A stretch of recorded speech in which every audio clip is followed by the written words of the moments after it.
কালিমুল্লাহ লা ইলাহা ইল্লাল্লাহ ঈসা রূহুল্লাহ রাত বলতে কিয়ামত পর্যন্ত আর ইসলামের নাম আমি ঘোষণা করে দিব। কিয়ামত পর্যন্ত নতুন কোন ইসলামের আর বন্ধুর জন্য বরাদ্দ করব। যেই কিতাবের বলে দিলেন লা ইলাহা ইল্লাল্লাহ মুহাম্মাদুর রাসূলুল্লাহ সরকারে দু আলম নবী মুহাম্মদ আরবি সাল্লাল্লাহু আলাইহি ওয়াসাল্লামের ইজ্জতের সিদ্ধান্ত মনে হয় যদি বাংলায় দাঁড়ায় মুসলমান করতে পারে না। ঠিক না?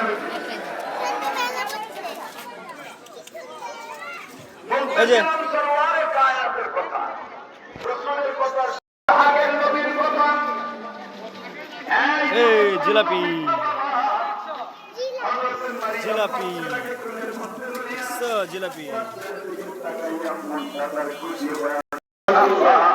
এত সুন্দর একটা বাচ্চা দান করলেন, কিন্তু এই বাচ্চাটা নিয়ে আমি কোথায় মানুষের কি বলবে? কারণ ওর তো বাবা নাই। মানুষ মালিক বুঝাইতেছেন মারিয়াম রে, তোমার আল্লাহ তোমার আল্লাহ তোমার আল্লাহ যদি সন্তান দান করতে পারে তোমার ইজ্জতের দায়িত্ব আল্লাহ নিতে পারে। 20 টাকা যাও গ্রামে যাও, গ্রামে দেশের মানুষ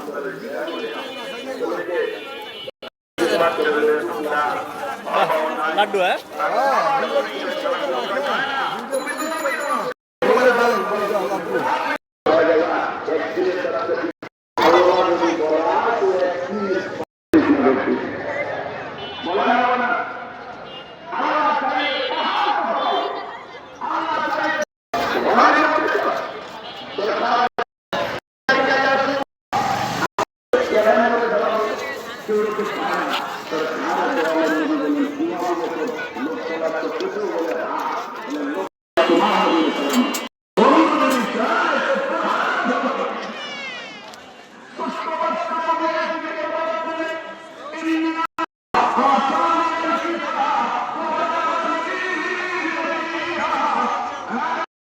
সম্পর্কে কথা বলতাম।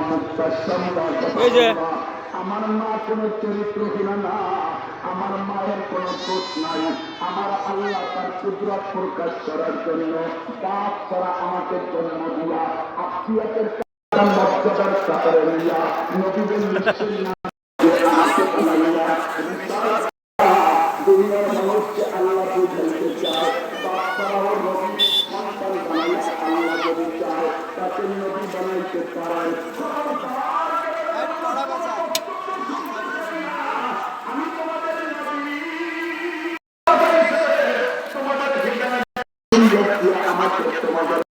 একদিনের বাচ্চাদের কথা বলে নাই, আসমানালা বুঝায় চায় ব্যবসায়ী কেমন অবস্থা দায়িত্ব নিতে পারে। কথা ঠিক না?